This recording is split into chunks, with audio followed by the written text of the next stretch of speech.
ஆனந்தி வணக்கம். விஜயின் பவுன்சர்களால் தான் கடுமையாக தாக்கப்பட்டேன், வலியால் துடித்தேன், அப்போது நான் கதறி அழுதேன். ஆனால் அப்போது எனக்கு யாரும் உதவி செய்ய முன்வரவில்லை. இதனால் எனக்கு மிகப்பெரிய வலியை நான் அனுபவித்தேன் என்று கூறி, அதனால் விஜயனுடைய பவுன்சர்கள் மற்றும் விஜய் மீது நடவடிக்கை எடுக்க வேண்டும் என்று விஜயனுடைய தீவிர ரசிகர் அந்த கூட்டத்தில் கலந்து கொண்ட மாநாட்டில் கலந்து கொண்ட விஜயனுடைய தீவிர ரசிகர் காவல் நிலையத்தில் புகார் அளித்திருக்கிறார். அந்த புகார் மீது தற்போது வழக்கு பதிவு செய்யப்பட்டிருக்கிறது என்பது மிக முக்கிய விடயமாக பார்க்கப்படுகிறது. இந்த சம்பவத்தினுடைய முழு பின்னணி பொறுத்தவரையில் தமிழக வெற்றி கழகத்தினுடைய 2வது மாநில மாநாடு மதுரை மாவட்டம் பாரபத்தியில் நடைபெற்றது.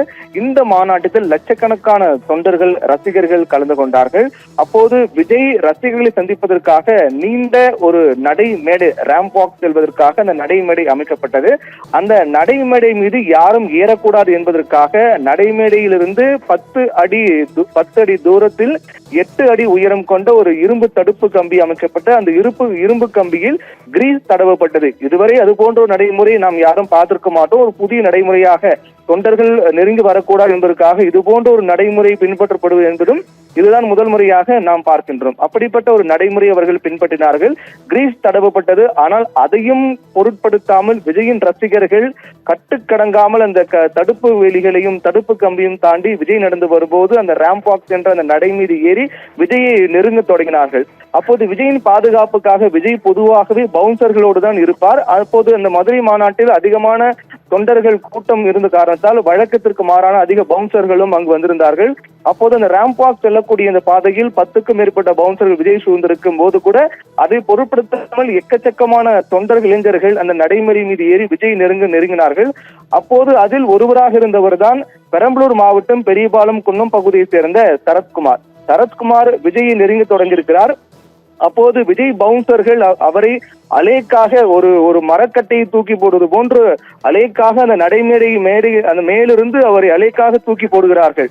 ஒரு மனிதாபிமானமே இல்லாமல் காட்டுமிராண்டித்தனமான ஒரு காட்சியை போன்று அது இருந்தது என்பது மிகப்பெரிய ஒரு எதிர்ப்பை எதிர்கொண்டது அந்த நிகழ்வு. அதாவது ஒரு குறைந்தபட்ச ஒரு மனிதாபிமானம் கூட இல்லாமல் வருவது யார், தீவிரவாதியா என்றெல்லாம் கேள்விக்கக்கூடிய வகையில் விஜயனுடைய தீவிர ரசிகர் விஜயை பார்ப்பதற்காக ஒரு நாள் முன்னதாக வருகிறார்கள். பல நூறு கிலோமீட்டர் தாண்டி வருகிறார்கள்.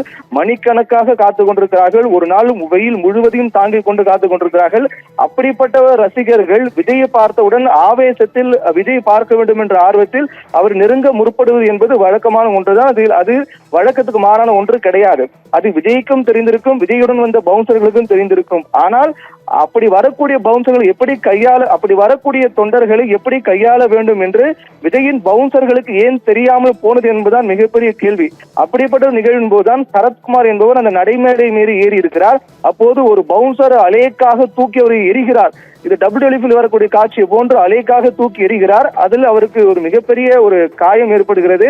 அதில் தனக்கு ஏற்பட்ட இந்த காயத்தின் மீது நடவடிக்கை எடுக்க வேண்டும், அதற்கு காரணமானவர்கள் நடவடிக்கை எடுக்க வேண்டும் என்று பெரம்பலூர் மாவட்டம் பெரியபாலம் குன்னம் காவல் நிலையத்தில் புகார் அளிக்கிறார் சரத்குமார். அந்த புகார் மனுவில் என்னுடைய தலைவர் விஜயை பார்க்கும் போது விஜயை சுற்றி ஒரு 10க்கும் மேற்பட்ட பவுன்சர்கள் இருந்தார்கள். அதில் ஒரு சிலர் பவுன்சர்களை தடுக்க முற்பட்டார்கள். அப்போது ஒரு பவுன்சர் என்னை மிகவும் அநாகரிகமாக ஆபாச வார்த்தையால் திட்டினார். என்னை கீழே இறங்க சொல்லி ஆபாச வார்த்தையால் திட்டினார். விஜய்க்கு அருகிலே இருக்கக்கூடிய ஒரு பவுன்சர் அப்படி திட்டி இருக்கிறார். அது எனக்கு கேட்டது என்றால் விஜய் கேட்காமல் இருந்திருக்குமா என்றெல்லாம் ஒரு கோணத்தில் யோசிக்க வேண்டியிருக்கின்றது. அதுக்கு பிறகுதான் ஒரு பவுன்சர் என்னை அப்படியே தூக்கி எறிகிறார். ஏதோ உயிரற்ற பொருள் மரக்கட்டை எறிவது போன்று என்னை தூக்கி எறிகிறார். அப்போது நான் கீழே விழுந்து வலியால் துடித்தேன், கதறினேன். ஆனால் யாரும் எனக்கு அப்போது உதவி செய்ய முன்வரவில்லை. அனைவரும் விஜயை மட்டுமே பார்த்து கொண்டிருந்தார்கள். யாரும் எனக்கு உதவி செய்ய முன்வரவில்லை.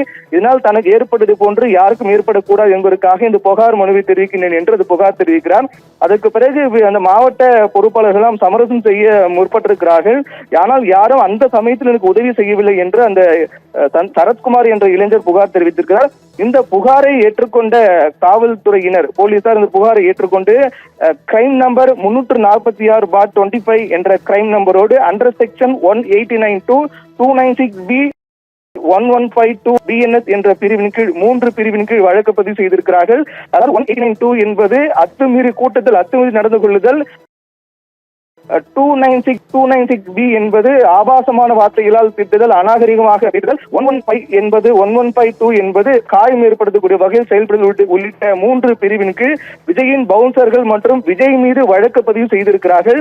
இந்த ஒரு விஜய் மீது வழக்கு பதிவு செய்யப்பட்ட ஒரு நிகழ்வு என்பது ஒரு அரசியல் தலைவராக விஜய் மீது பதியப்பட்ட முதல் வழக்காக கூட இது பார்க்கப்படுகிறது. ஏனென்றால் இதற்கு முன்பு அவர் இதுக்கு அரசியல் கட்சி தொடங்கிய பிறகு அவர் மீது பதிவு செய்யப்படக்கூடிய முதல் வழக்காக கூட இருக்கிறது என்ற ஒரு கருத்தும் சொல்லப்பட்டு வருகிறது. இந்நிலையில் இந்த நிகழ்வு தன்னுடைய தொண்டர்களை தன் கூட வந்த பவுன்சர்கள் இதுபோன்று அநாகரிகமாக நடந்து கொண்டதை விஜயை ஏன் கண்டிக்கவில்லை என்ற கேள்வி எல்லாம் அவர் சாதாரணமாக அந்த நிகழ்வை பார்த்து கடந்து செல்கின்றார்.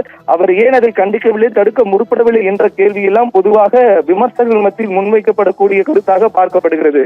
ஆனந்தி.